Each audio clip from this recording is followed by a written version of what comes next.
a different date. So that would take us to basically the end of March into April. Should we schedule the matter into April then? Yes, that would be my request if you have availability. All right. How long do you want the hearing? Well, that's, how long the hearing goes is unsure at this time. What I'd suggest is that we have the hearing, the first hearing be in essence a scheduling conference to decide how to proceed. Now, I'm just throwing that out as a suggestion. My request would be that we set, I know this presents scheduling issues, but my request would be that we schedule the substantive hearing at this time. In April. Yes. All right. All right, well, we can certainly do that. What we'll do then is we're going to set, initially we're going to set it for 2 days. I'm looking for suggestions now.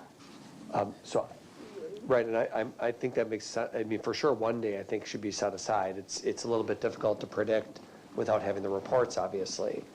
But I think it'd be good to at least set aside the time right now. Yeah, let's set aside 2 days.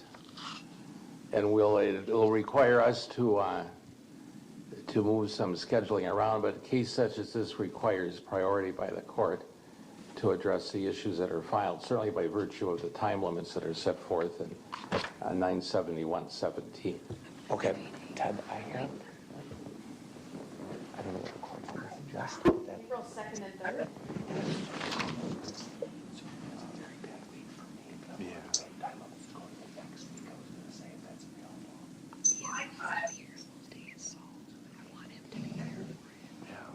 So I'm willing to waive time limits to some extent to accommodate the scheduling of the parties, and I'm wondering if you might have the following week available because Mr. Sapakowitz is gone that week.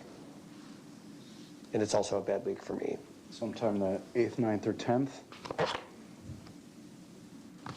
Now, the week of April 2nd is really the week after Easter. But I'm wide open on the 9th and the 10th, and I think that works for the state too. Well, we can make the 9th and the 10th work. Okay. All right, so it's a Tuesday and a Wednesday, April 9th and April 10th, and we'll set for the hearing. If necessary, we'll look to scheduling additional days following that to complete the hearing if it's necessary to do so. Yeah, those dates work for me. Judge, we have an issue on the 9th with Miss Nicolai's availability. She's at a training in Madison on the 9th. Could we do the 10th and 11th by any chance? Those are very good dates for me, the 10th and 11th. I can just switch to the 11th. I can make that work. Thank you. All right, so we'll set the hearing then for April 10th and 11th. So ordered. We'll begin at 9 o'clock. If, from our procedural standpoint, if we have exhibits, we'll have the reports. But state's exhibits would be marked with numbers, defense exhibits would be marked with the alphabet. Each side prepares their own exhibit lists as well. In a case such as this, there may be exhibits that both sides would use, and they could always be marked accordingly. Each side then prepares their own exhibit lists and pre-marks the exhibits accordingly. Anything else from the state?